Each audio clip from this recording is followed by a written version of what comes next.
Subscribe करें और bell दबाएं ताकि कोई खबर रह न जाए।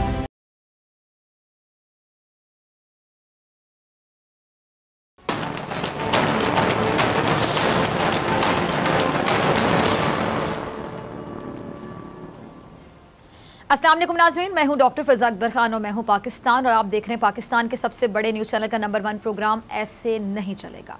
सियालकोट के PP 38 में बल्ला चल गया और शेर धाड़ने में नाकाम रहा। पंजाब में होने वाले ज़िमनी इंतखाबात में तहरीक इंसाफ ने बिलाशुबा अपनी पहली फतह समेत ली है। आज़ाद कश्मीर के बाद इस ज़िमनी इंतखाब में मार्का मारने के बाद तहरीक इंसाफ का जो मोराल है वो बुलंद से बुलंदतर हो गया है और यकीनी तौर पे हो गया। सियालकोट में PP 38 के इस मार्के की बात अगर करें तो तहरीक इंसाफ ने नून लीग से उसकी जीती हुई नशिस्त छीन ली है। PTI ने 17,000 वोटों से हारी नशिस्त अब 7,000 वोटों से जीत ली है। अच्छा, इस सीट पर PTI के एहसन सलीम ने 60,588 वोट हासिल करके जो इंतखाबी दंगल है उसमें फतह समेटी है, जबकि लीगी उम्मीदवार तारिक सुबहानी 53,471 वोट हासिल करके दूसरे नंबर पर रहे। अच्छा, ये नशिस्त मुस्लिम लीग नून की मजबूत तरीन नशिस्त तस्वुर की जाती थी, लेकिन तजियाकार क्या कह रहे हैं कि जी तहरीक इंसाफ ने शेर के जबड़े से ये नशिस्त छीन ली है। अच्छा, 2018 के इंतखाबात में नून लीग के जो चौधरी खुश अख्तर सुबहानी हैं वो सियालकोट की इसी नशिस्त से 57,636 वोट हासिल करके रुकने पंजाब असम्बली मुंतखब हुए थे, लेकिन उनके इंतकाल के बाद ये सीट खाली हो गई जिस पर दोबारा इंतखाब कराया गया और फतह तहरीक इंसाफ के मुकद्दर में आई, उनके हिस्से में आई। अब कहा क्या जा रहा है? कहा यह जा रहा है कि आज़ाद कश्मीर के इंतखाबात की तरह सियालकोट के इस ज़िमनी इंतखाब में भी बयानिए का बहुत अमल दखल रहा है, क्योंकि मुस्लिम लीग नून बयानियों को लेकर उलझन का शिकार नज़र आती है। और मैंने पहले भी नून लीग के इजलास की अंदरूनी कहानी आपके साथ शेयर की थी, जिसमें आज़ाद कश्मीर के इंतखाबात में जो शिकस्त है वो मौजूद बहस रही। खबर थी कि आज़ाद कश्मीर इंतखाबात में शिकस्त के बाद नून लीग की क़यादत का एक अहम जो वर्चुअल या ऑनलाइन इजलास हुआ था, अब उस इजलास की अंदरूनी कहानी सामने आई है। इस इजलास में नवाज शरीफ, शहबाज शरीफ, मरियम नवाज, हमजा शहबाज और शाहिद खाकान अब्बासी मौजूद थे और उनके दरमियान गुफ्तगू क्या हुई जो हुई कि क्या वजह है कि जिसकी वजह से मुस्लिम लीग नून को आज़ाद कश्मीर इंतखाबात में शिकस्त का सामना करना पड़ा। अब सुनते जाइएगा। मरियम नवाज़ ने नवाज शरीफ साहब को वजाहत दी और क्या कहना था उनका कि जी धांधली की वजह से हमें शिकस्त हुई। और मरियम ने कहा कि जी तहरीक इंसाफ के और हमारे वोटों के तनासुब में ज़्यादा फ़र्क नहीं था, तहरीक इंसाफ चंद वोटों से ही जीती है। गर्ज के मरियम ने मुख्तलिफ बहानों से जो बहाना उनके जहन में आया उन्होंने मुख्तलिफ बहानों से अपने वालिद साहब को एक कायल करने की कोशिश की और सबसे बढ़कर मरियम नवाज़ ने इस हार का मलबा अपने सर से उतारते हुए शहबाज शरीफ साहब पर डाल दिया। वो कैसे? शहबाज शरीफ साहब पर इल्ज़ाम लगा दिया कि शहबाज शरीफ साहब ने सीटों को क्लियर कराने के लिए मुख्तलिफ लोगों को राज़ी करने के लिए बैकडोर राब्ते नहीं किए। यानी मरियम नवाज़ ने अपने चचा जान यानी शहबाज शरीफ साहब को, पंजाबी में कहते ना वेला है, एनु कोई काम नहीं है, कहते वेला है, पंजाबी का वेला करार दे दिया मरियम ने शहबाज शरीफ साहब को। और क्या कहा कि शहबाज शरीफ साहब तो घर बैठे आराम करते रहे यानी वेले उनकी नज़र में शहबाज शरीफ साहब चचा जान। अब मरियम की इस बात से इजलास में यकीनी तौर पे गर्मा गर्मी बढ़ी, जो कि बढ़नी थी, तलखी भी बढ़ने लगी। और उस पर क्या हुआ जी, नवाज शरीफ साहब ने जो जूम कॉल है वो काट दी और इजलास छोड़कर चले गए। अब वाकिफ़ान हाल क्या बताते हैं कि मियाँ साहब के इजलास छोड़ जाने के बाद शहबाज शरीफ साहब ने वहाँ बैठी लीडरशिप को मुखातिब किया और कहा कि अगर आपके पास धांधली के शवाहिद हैं तो दे दें। मरियम नवाज़ के धांधली पर एहतजाज करने वाली बात पर शहबाज शरीफ ने कहा कि ऐसे मुंह उठाकर एहतजाज नहीं किया जा सकता, पहले धांधली के शवाहिद ने ठोस शवाहिद दें, फिर मामला आगे बढ़ाया जा सकता है। यानी शहबाज शरीफ ने नवाज शरीफ ग्रुप पर वाजे कर दिया कि बगैर सबूत के इल्ज़ाम लगाना ठीक नहीं है। अब आप देखें कि पार्टी के अंदर दो बयानी, जिसकी वजह से नून लीग के अपने लोग ये सवाल उठा रहे हैं कि किसके बयानिए को माना जाए और किसके बयानिए को ना माना जाए। और मोहम्मद ज़ुबैर भी इस बात का एतराफ़ कर रहे हैं कि नून लीग में दो बयानियों को लेकर कन्फ्यूजन।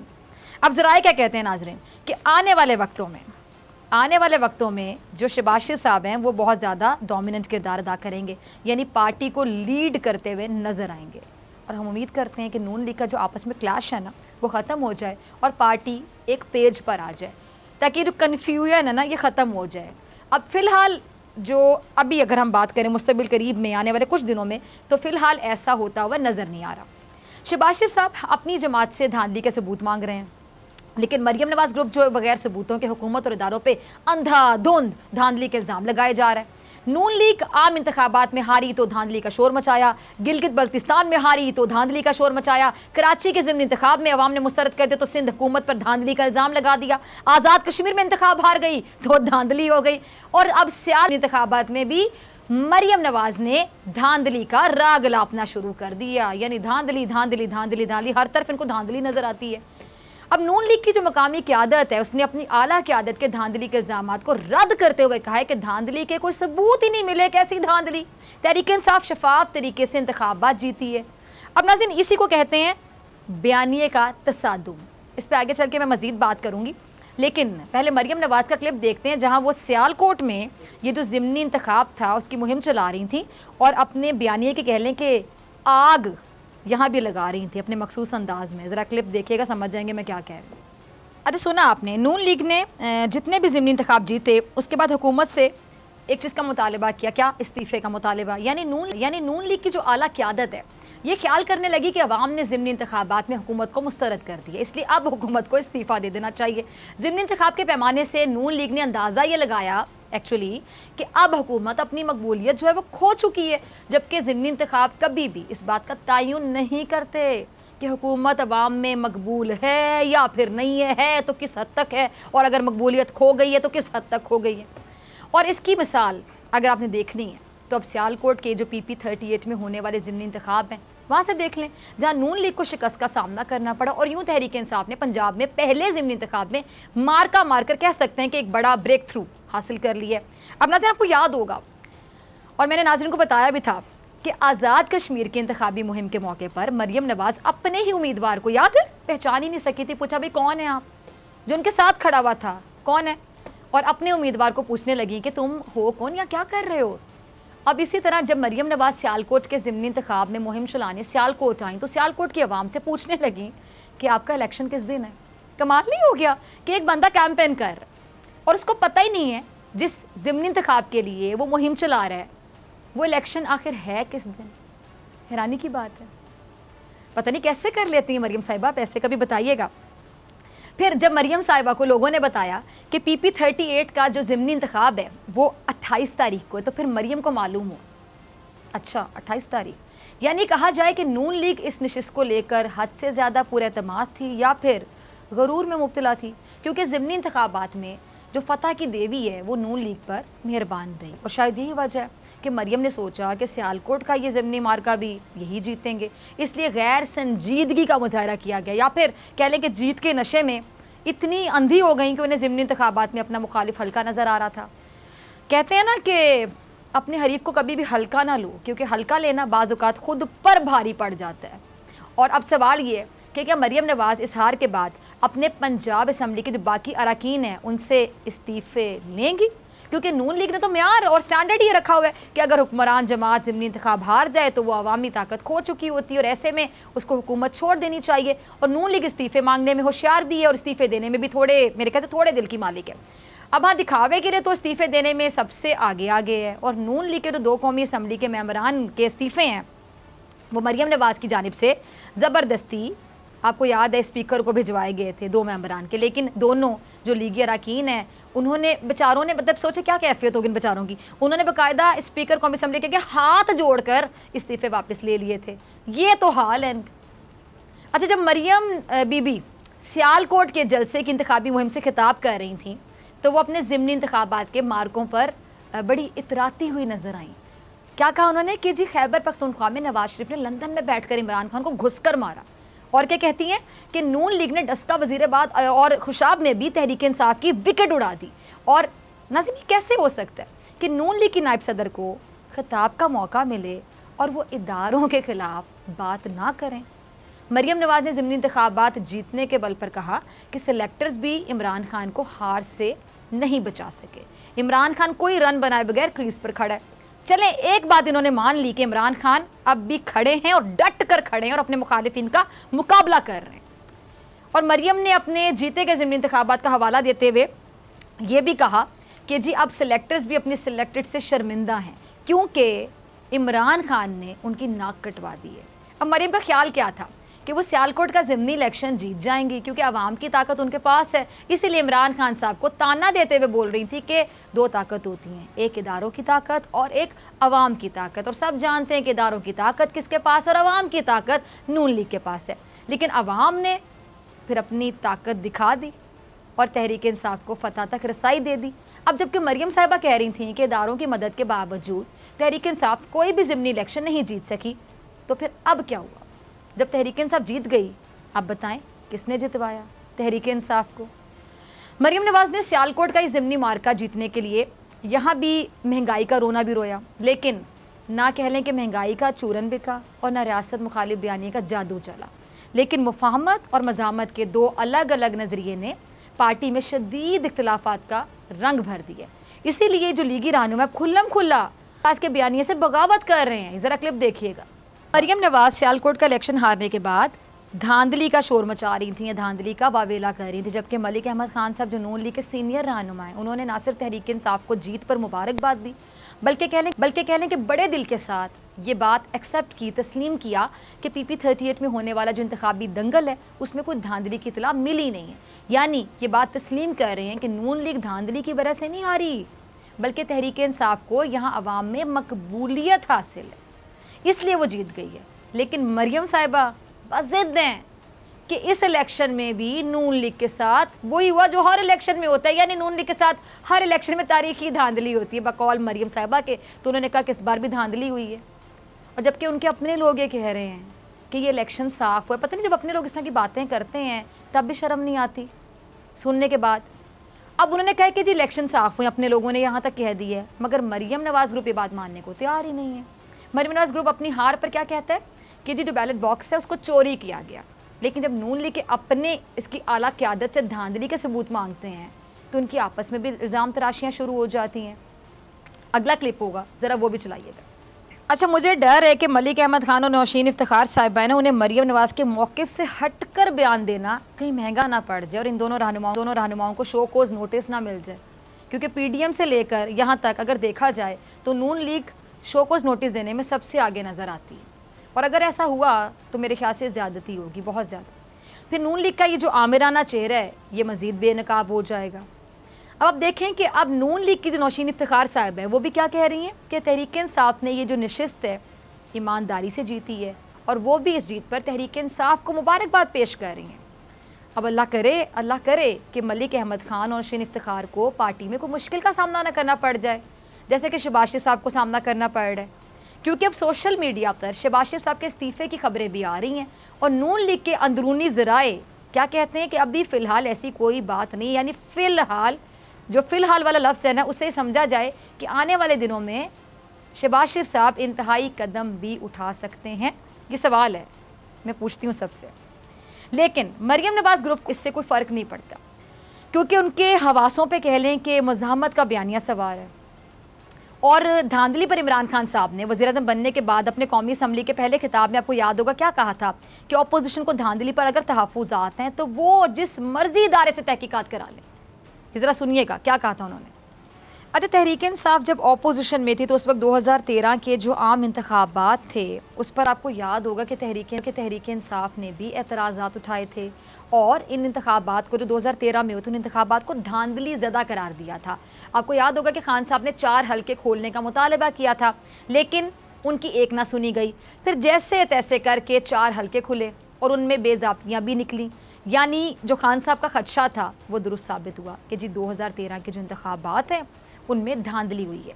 अब ज़रा गौर कीजिएगा, अब इमरान खान साहब क्या कह रहे हैं कि ऑपोजिशन के साथ धांधली के मामले पर बात करने को तैयार है, उनके साथ ताउन करने को तैयार है। इससे बड़ी बात क्या हो, इससे ज़्यादा आला ज़र्फ़ी क्या हो कि आपको प्राइम मिनिस्टर साहब ये कह रहे हैं कि आप लोगों के जो शकूक व शुबहात हैं, आप लोगों के जितने भी डाउट्स हैं उन पर बैठ के बात करें ना आप। लेकिन अब आप ज़रा दूसरा भी पहलू देखिएगा कि प्राइम मिनिस्टर साहब तो अपोजिशन को खुद दावत दे रहे हैं ना कि वो इंतखाबी इस्लाहात में हुकूमत का साथ दें, लेकिन वो कहते हैं ना कि जिनकी नीयत में फतूर हो वो भला कैसे चाहेंगे कि धांधली का रास्ता बंद हो जाए।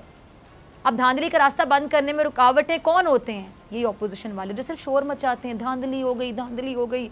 और हर इंतखाब के बाद अब आप समझ लें कि सबको पता है, बच्चे बच्चे को पता है कि कोई भी इंतखाब होगा, अगर तो नून लीग गलती से हार गई तो सबसे पहले एक न्यूज़ आएगी कि नून लीग वाले कहते हैं ये तारीखी धांधली हो गई।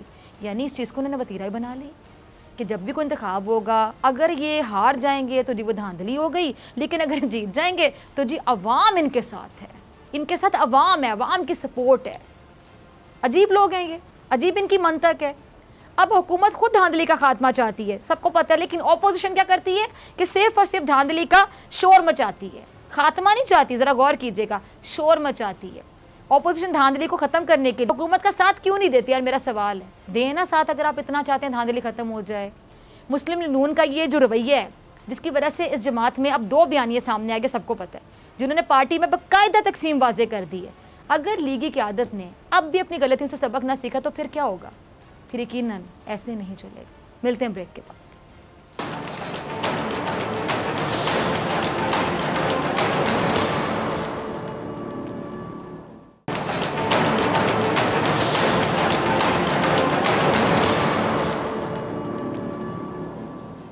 वेलकम बैक नाज़रीन। अक़वाम मुत्तहिदा मॉनिटरिंग टीम ने 28वीं रिपोर्ट सलामती कौंसिल में जमा करवा दी, जिसमें अलकायदा, दाइश और दीगर शिद्दत पसंद ग्रुपों से खतरात का जायज़ा भी पेश किया गया।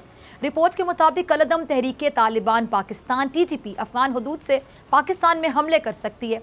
नाज़रीन, तज्ज़ियाकारों ने UN रिपोर्ट्स को पाकिस्तान के खदशात की तस्दीक करार देते हुए कहा है कि पाकिस्तान ने गुज़िश्ता साल इन तंजीमों को भारतीय मदद के ठोस शवाहिद शेयर किए थे। मुशीर कौमी सलामती मोईद यूसुफ ने 23 जून को लाहौर धमाके में भारत के मुलविस होने के बाज़े शवाहिद भी पेश किए थे। अच्छा, ये बात तो किसी से ढकी छुपी नहीं है कि भारत TTP के ज़रिए पाकिस्तान में कोई ना कोई तकरीब कारी करने की नाकाम कोशिशों में लगा हुआ है। और इस हवाले से पाक अफगान जो यूथ फोरम है उसके वक्त से गुफ्तगू करते हुए वज़ीर-ए-आज़म इमरान खान साहब ने कहा था कि जी पाकिस्तान भारत के साथ अमन का ख्वाह है, लेकिन RSS के ज़ेर तसल्लुत भारत अमन चाहता ही नहीं है। अफगान अमन अमल के हवाले से गुफ्तगू करते हुए प्राइम मिनिस्टर ने जो कहा वो ये कि जी हमारी हुकूमत को अपने इस मौके पर अस्करी इदारों की मुकम्मल हिमायत हासिल है कि अफगान मसले का हल अस्करी नहीं सियासी है। उनका मज़ीद ये कहना था कि अफगान रहनुमाओं का पाकिस्तान को अफगान बहरान का जिम्मेदार ठहराना इंतहाई अफसोसनाक है। पाकिस्तान ने तो तालिबान को अमरीका और अफगान हुकूमत से मुज़ाकरात के लिए कायल करने में सख्त जिद्दोजहद भी की है और खित्ते का कोई और मुल्क पाकिस्तान की इन कोशिशों की बराबरी का दावेदार नहीं हो सकता। अब नाज़रीन, ये बात हकीकत है कि अगर अफगानिस्तान में खाना जंगी की फ़ज़ा कायम हुई तो इस वजह से पाकिस्तान में भी सिविल वॉर का खदशा हो सकता है। इसलिए पाकिस्तान दुनिया में किसी भी दूसरे मुल्क से ज़्यादा अफगानिस्तान में अमन चाहता है और इसके लिए हर मुमकिन कोशिश भी कर रहा है। इस पर बात करने के लिए मेरे साथ मौजूद मेहमान मौजूद हैं कि मोहताजनी माहिर अफगान अमूर के साबिक सफ़ीर रुस्तम शाह मोहम्मद साहब। बहुत शुक्रिया मोहम्मद साहब आपका वक्त देने के लिए। मोहम्मद साहब, अफगान रहनुमाओं की जानिब से ये जो अफगान बहरान है इसका ज़िम्मेदार पाकिस्तान को ठहराया जा रहा है, जो कि यकीनी तौर पे बहुत ज़्यादा अफसोसनाक बात है क्योंकि पाकिस्तान ने हमेशा अफ़गानिस्तान के अमन की बात की है। लेकिन फिर भी मोहम्मद साहब, अफगान रहनुमा इस तरह के बयानात आपके मुताबिक क्यों देते हैं, क्या वजह है इसकी? देखिए, ये तो एक इसके पीछे तो एक लंबी दास्तान है, बहुत बैकग्राउंड है इसका। और इस वक्त वो ये बात इसलिए कह रहे हैं कि इस वक्त वो अमन के रास्ते में सबसे बड़ी रुकावट है। इस वक्त अमन के रास्ते में और रिकन्सिलिएशन के रास्ते में और सेटलमेंट के रास्ते में सबसे बड़ी रुकावट अशरफ गनी साहब की हुकूमत है। और वो इसलिए है कि उनको ये मालूम है कि अगर सेटलमेंट होता है तो उनको जाना होगा, एक ग्रैंड असम्बली लोए जरगा कन्वीन करना होगा और वो एक ट्रांजिशन हुकूमत तरतीब देंगे। वो ट्रांजिशन हुकूमत में तालिबान और बाकी धड़े शामिल होंगे, लेकिन उनको बहरहाल जाना होगा और वो जाना चाहते नहीं हैं। इसलिए वो कभी तो मुज़ाकरात को 5 महीने डिले कर लेते हैं, कभी पाकिस्तान पर इल्ज़ाम लगाते हैं। वो स्टेटस को की हामी हैं, वो स्टेटस को की पैदावार हैं, वो स्टेटस को प्रोलॉन्ग करना चाहते हैं, चाहे इसकी कीमत अफगान अवाम को अदा करनी पड़ी, चाहे इसकी कीमत अफगानिस्तान को अदा करनी पड़े। लेकिन वो बज़िद हैं, वो नहीं चाहते कि वो अपना बोरिया बिस्तर गोल के अपने वो ले जाए। उनमें से अक्सर जो है वो उनकी फॉरेन नेशनलिटी भी है, उनके बाहर मकानात भी हैं, उनके बाहर मफादात भी हैं, और उनको मालूम है कि अगर कोई सेटलमेंट होता है तो उनको बहरहाल अब काबुल छोड़ के जाना होगा, ये उनके लिए काबिल कबूल नहीं। इसकी यही वजह है। सही सही, ठीक है जी। अच्छा मोहम्मद साहब, पाकिस्तानी कोशिशों की जो तायीद है वो अमरीकी नुमाइंदा खुसूसी ज़ुल्मी खलीलज़ाद ने भी की है, और बदकिस्मती से कह लें कि अफ़गानिस्तान में इस हवाले से जो गलत तासुर है वो झूठ है, जो गलत तासुर है और भारत का फैलाया वो प्रोपेगेंडा है, सबको पता है। इस हवाले से जो गलत फहमी है वो तो हैं, लेकिन सवाल है कि क्या दूर हो सकती हैं? अगर हो सकती तो आपके मुताबिक कैसे दूर हो सकती हैं? इसके लिए मेहनत करनी होगी, क्योंकि इस वक्त पाकिस्तान हुकूमत की पॉलिसी क्लियर है और वो अनएम्बिगुअस है, उसमें कोई शक व शुबहत नहीं। और वो पाकिस्तान अमन चाहता है, न सिर्फ इसलिए कि उसका मगरबी जो बॉर्डर है वो सेफ हो जाए, स्टेबलाइज हो जाए, बल्कि इसलिए भी कि अफगानिस्तान की रिकन्स्ट्रक्शन में होता है, और इसलिए भी कि तुर्कमेनिस्तान और ताजिकिस्तान से जो गैस और पीटी आनी है वो भी उस वक्त आएगी जब अफगानिस्तान में अमन हो। इसलिए भी आयरन ये जो सी पैक का मनसूबा है, रोड, वो उस वक्त तक कामयाब नहीं होगा जब तक अफगानिस्तान में अमन नहीं आएगा। तो अब पाकिस्तान के बड़े वाइटल स्टेक्स हैं, लेकिन माजी में हमें ये मानना चाहिए कि माजी में गलतियां हो चुकी हैं। माजी में हुकूमतों ने अपनी प्रॉक्सीज को वहाँ इनकरेज किया है, अपनी प्रॉक्सीज को स्पॉन्सर किया है, उनको सपोर्ट किया है। उसकी वजह से अफगानों के दिल में कुछ शकूक व शुबहात ज़रूर हैं। आप जहाँ भी अफगानिस्तान में जाएं, वो एक तरफ तो शुक्रिया अदा करते हैं कि पाकिस्तान ने मुहाजिरीन को इतने साल अपने सरजमीन पर रखा और उनकी खिदमत की, और वो दुनिया के लिए एक मिसाल है, क्योंकि ये अमन से रहे, चैन से रहे, कोई हमला नहीं हुई, कोई क्लैशेस नहीं आए। लेकिन उसके साथ साथ वो ये भी कहते हैं कि पाकिस्तान जो है उसने कभी एक फैक्शन को, कभी दूसरे फैक्शन को, कभी एक पार्टी को, कभी दूसरी पार्टी को, कभी एक ग्रुप को, कभी दूसरे ग्रुप को सपोर्ट करता आया है। तो इसकी वजह से कुछ वहाँ पे जी जी। अच्छा मोहम्मद साहब, अगर हमारे सुन पा रहे हैं तो आगे चलते हैं। जी जी। पाकिस्तान दुनिया में किसी भी दूसरे मुल्क से ज़्यादा, सबको पता है कि अफ़गानिस्तान में अमन चाहता है, किसी भी दूसरे मुल्क से ज़्यादा। और पाकिस्तान की जो मुस्तकबिल की तमाम मुआशी हिकमत अमलियाँ हैं, स्ट्रैटेजीज़ को देखा जाए तो उसका इन्हिसार अफ़गानिस्तान में अमन पर है। फिर पाकिस्तान क्यों नहीं चाहेगा, ये बात क्यों समझ नहीं आ रही उन लोगों को जो उलझा रहे हैं कि पाकिस्तान क्यों नहीं चाहेगा कि अफ़गानिस्तान का मामला ना सिर्फ हल हो बल्कि जल्द अज जल्द हल हो जाए? देखिए, अफगानिस्तान के अमन से जितना फ़ायदा पाकिस्तान को होगा किसी और मुल्क को नहीं होगा। अफगानिस्तान की बदअमनी से जितना नुकसान पाकिस्तान का किसी और मुल्क का नहीं होगा। तो और मुल्कों के तो कंसर्न्स हैं, हमारे स्टेक्स हैं, तो ये बात तो सबको आया है। लेकिन माजी को देखते हुए कुछ लोग एतराज़ वगैरह करते रहते हैं, लेकिन हमारा फोकस तो अफगानिस्तान के अमन पे होना चाहिए। मेरा ख्याल है कि चूँकि वहाँ पे शकूक व शुबहात बहुत हैं, इसलिए पाकिस्तान को ये चाहिए, हमें ये चाहिए कि हम चाइना के किरदार को, रोल को ज़रा आगे कर लें, क्योंकि पाकिस्तान पर तो उंगलियाँ उठती हैं कि पाकिस्तान ने ये किया वो किया, और अमेरिका की भी सब खिलाफ हैं, और ईरान के बारे में भी कुछ खदशात हैं।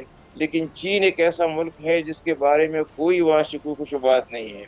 उनकी वहाँ बड़ी इन्वेस्टमेंट भी है, उनके वहाँ पे कॉपर माइंस में इन्वेस्टमेंट है, फिर ऑयल एंड गैस में शुमाली सूबों में इन्वेस्टमेंट है, और चीन को सब कदर की निगाह से भी देखते हैं, उनकी राय को अहमियत भी देते हैं।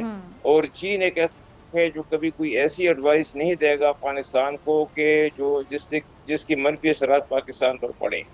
जो हिकमत अमली ये होनी चाहिए कि चीन आगे बढ़े और चीन एक मसालियाती किरदार अदा करे, और मसालियाती किरदार यही हो सकता है कि चीन हुकूमत पर भी दबाव डाले, अमेरिका से भी बात करे।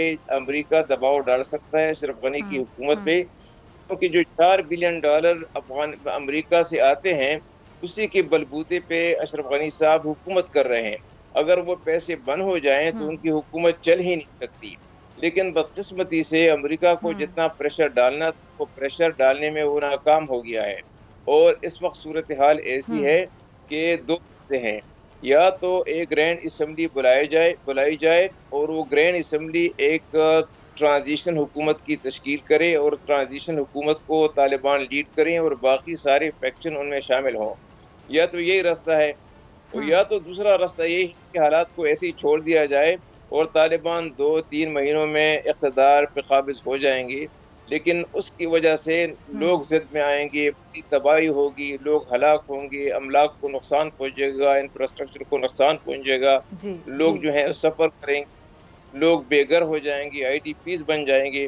तो उसकी एक बड़ी कॉस्ट है। तो उसको अवॉइड करने के लिए बेहतरीन तरीका यही है कि अमेरिका दबाव डाले अशरफ गनी साहब की हुकूमत पे कि वो इस बात के लिए राज़ी हो जाएं कि ग्रैंड असम्बली बुलाई जाए, जो कि अफ़गानिस्तान की तारीख का एक हिस्सा है।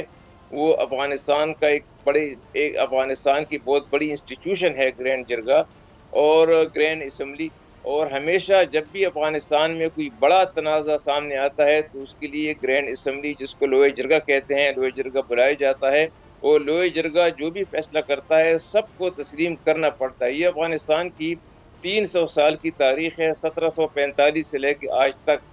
तो इस वक्त भी इस बात की ज़रूरत है कि ग्रैंड असम्बली या लोए जरगा बुलाया जाए और वो एक ट्रांजिशन हुकूमत की तश्कील करे। जैसे मैंने अर्ज़ किया कि उसमें सबसे बड़ी रुकावट अशरफ गनी साहब की हुकूमत है। वो जाते जब तक वो अपनी कुर्सियों से चिमटते रहेंगे, बात आगे बढ़ेगी नहीं और जंग जो है वो फैलती जाएगी। और उसका एक ख़तरनाक पहलू ये है कि अशरफ गनी साहब की हुकूमत ने इस वक्त वहाँ पे मलेशियों को इनकरेज किया, प्राइवेट मलेशियस को, और वो एथनिसिटी की बुनियाद पे वो जी मलेशिया बन रही है। और भी ज़्यादा ख़तरनाक बात है, वहाँ उज़्बेक्स की मलेशिया बन रही है इस वक्त, ठीक है वहाँ ताजिक बन रही है, वहाँ हज़ारास की एक जी मलेशिया बन रही है। और ये इन मलेशियों का मकसद यही है कि तालिबान को मकामी सतह पे इंगेज किया जाए ताकि वो काबुल की तरफ पेशकदमी न कर सकें। तो ये एक पेशखेमा साबित होगा खाने जंगी के लिए और ये एक बड़ा ख़तरनाक अमल है, क्योंकि अगर मलेशिया बन गए, ठीक है उन्होंने कार्रवाइयाँ, तो मुल्क खाना जंगी की तरफ बढ़ेगा और खाना जंगी के असरात जो हैं उन्हें सिर्फ अफगानिस्तान पे बल्कि सारे रीजन पे पड़े। ठीक है मोहम्मद साहब, अमेरिका ने जो तालिबान से मुज़ाकरात भी किए और अफ़गानिस्तान में अपना असर भी कायम रखना चाहता है, यानी अफ़गान हुकूमत को सपोर्ट भी कर रहा है, क्या ये दोहरी पॉलिसी नहीं है? अमेरिका वेसिलेट कर रहा है, वेवरिंग कर रहा है अमेरिका की। अब देखें कि उस दिन अमेरिका ने दोबारा अपने हवाई जहाज़ों को हुक्म दिया कि वो तालिबान पर बमबारी शुरू करें, तो 2 दिन पहले उन्होंने फिर जी बमबारी शुरू की और तालिबान को बहुत ज़्यादा नुकसान पहुंचाया। पहले वो कह रहे थे कि हम अफगानिस्तान से निकल रहे हैं और ये अब अफगान फौज का काम है, वो मुल्क को डिफेंड कर सकते हैं, उनकी हमने ट्रेनिंग की है, वो 3 लाख फौज है। तो 3 लाख पैसे तकरीबन कोई 28,000 इस वक्त वो सरेंडर हो चुके हैं तालिबान के सामने। और बाकी जो हैं वो कभी तनख्वाह नहीं मिलती, उनकी मोटिवेशन नहीं है, उनको मालूम है कि जल्द या बदेर तालिबान मुल्क पे कब्जा करने वाले हैं, तो उन कोई मोटिवेशन ही नहीं है लड़ने की, वो लड़ना चाहते ही नहीं हैं। आप देखें कि जितने कोई 216 ज़िलों पे तालिबान का कब्जा हो गया है, इनमें से 4-5 के अलावा बाकी जो 210 ज़िले हैं वो पुरअमन तौर पे वो सरेंडर कर गए हैं। वहाँ कोई लड़ाई नहीं हुई और लड़ाई इसलिए नहीं हुई, जैसे मैंने अर्ज़ किया, कि वो लोग, उनकी कमिटमेंट ही नहीं है लड़ाई से, अफगान सिक्योरिटी फोर्सेस की, उनकी कोई उनके उनको उनका कोई जज्बा ही नहीं है। वो कहते हैं, वो समझते हैं कि तालिबान अब आने वाले हैं, हम किस लिए लड़ें। फिर उनकी वो, जैसे मैंने अर्ज़ किया, उनको तनख्वाह दी जाती है वक्त पे, उनके लिए कोई फैसिलिटीज़ हैं। और फिर वो जो अफगानिस्तान में जो करप्शन है, जो वहाँ पे इस वक्त इन्फ्लेशन है, जो वहाँ पे ओपीएम की पैदावार है, अमेरिका की ये गिफ्ट्स हैं अफगानिस्तान के लिए। देखिए, ओपीएम की पैदावार 7,500 टन तक पहुँच गई। कितने लाख अफगान जो हैं वो ड्रग एडिक्ट्स बन गए हैं। इस वक्त 40 लाख लोग इंटरनली डिस्प्लेस्ड हैं, लोग भाग रहे हैं यूरोप की तरफ, टर्की, ईरान की तरफ भाग रहे हैं। और एक वहाँ पे एक हैजान है, एक पैनिक फैला हुआ है सारे अफगानिस्तान में। ये 20 साल की जंग के बाद ये अमेरिका छोड़ रहा है, अपने जो लेगेसी छोड़ रहा है, एक टॉक्सिक लेगेसी छोड़ रहा है, जो कि मैं समझता हूँ कि अफगानिस्तान को बड़ा अरसा लगेगा इससे रिकवर होने में। ठीक है जी, बहुत शुक्रिया मोहम्मद साहब आपके वक्त के लिए, आपके तज्जिए के लिए। मुझे ब्रेक से वापसी पर सदीक जान मेरे साथ मौजूद होंगे बड़ी खबर के साथ।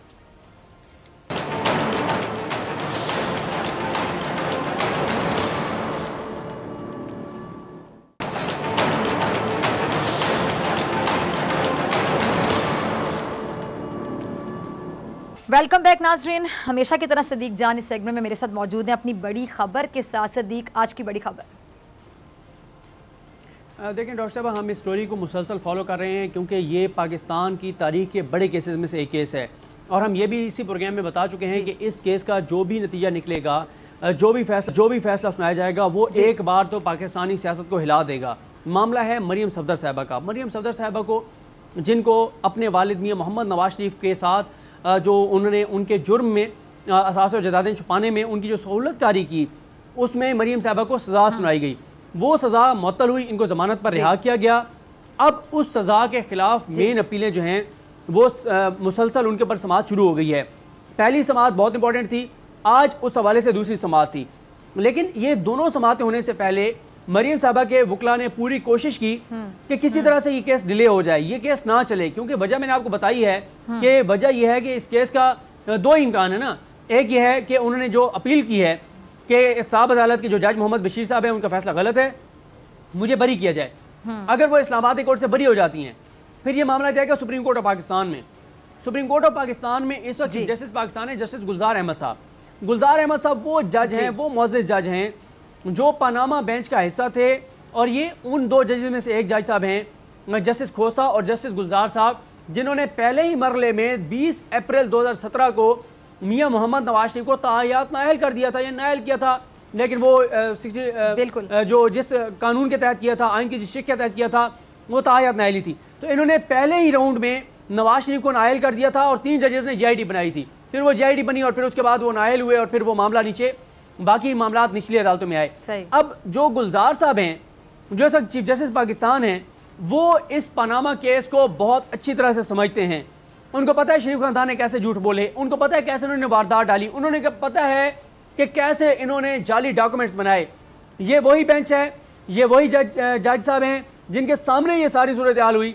जब अदालत में ये कहा गया कि जस्टिस अहमद शेख साहब ने कहा था कि आपने मेरा दिल तोड़ दिया है कि आपने सुप्रीम कोर्ट जैसे फोरम के सामने जाली डॉक्यूमेंट्स दिए हैं, तो ये नहीं चाहता शरीफ खानदान कि इस गुलजार साहब के दौर में इस्लामाबाद कोर्ट से फैसला आए और हमें या नैब को सुप्रीम कोर्ट जाना पड़े। क्योंकि अगर मरियम साहबा बरी हो जाती हैं तो नैब उनकी बरीयत को सुप्रीम कोर्ट में चैलेंज करेगा और सुप्रीम कोर्ट आखिरी फोरम है जो फैसला सुनाएगा वो मुस्तकिल होगा।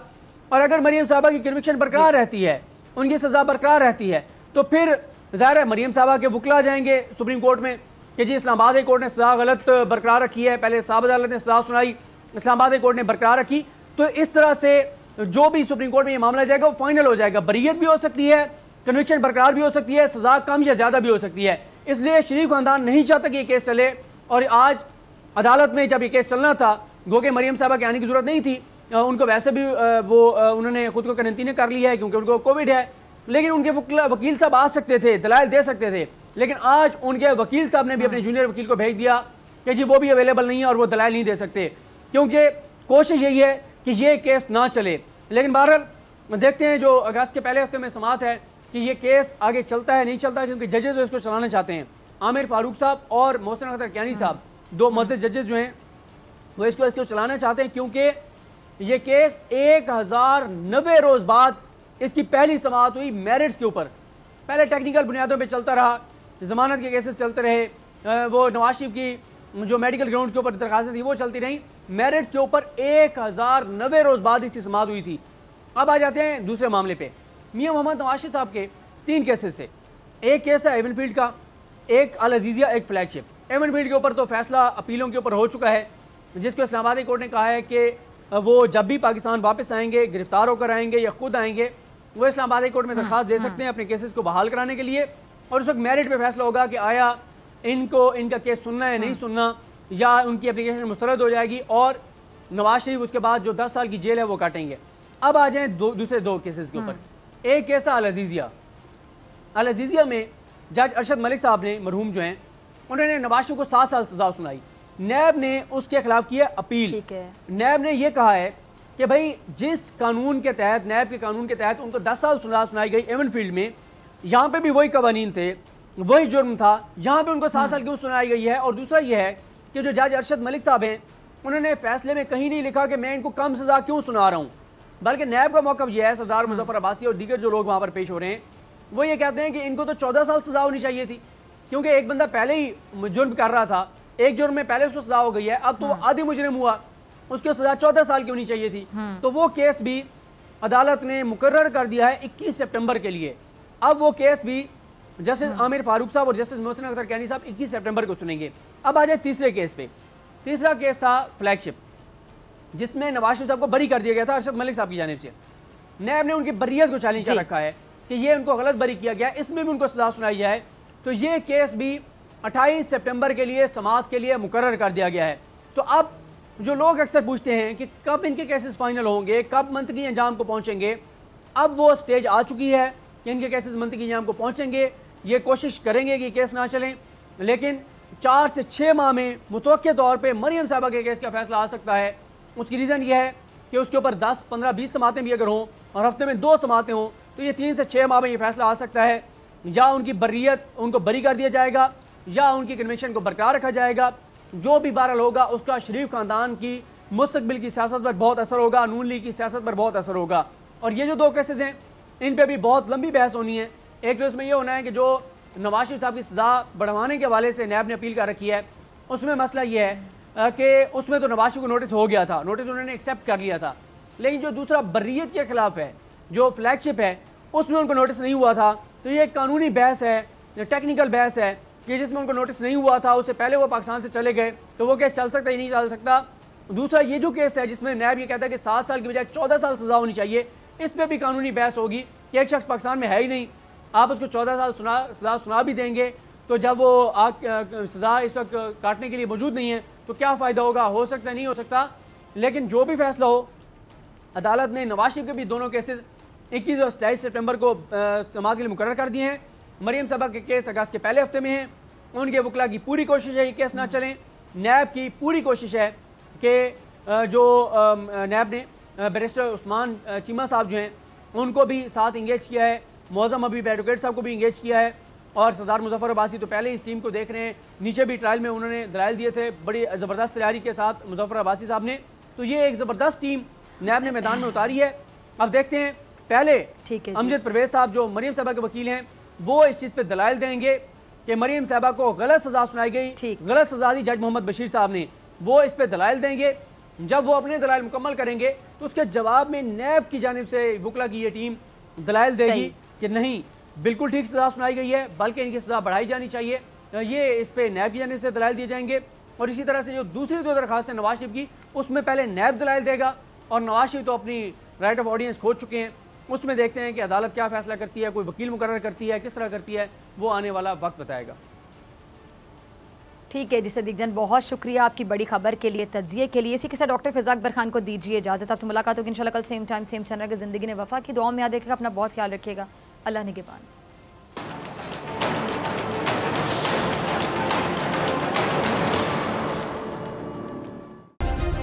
सब्सक्राइब करें और बेल दबाएं ताकि कोई खबर रह न जाए।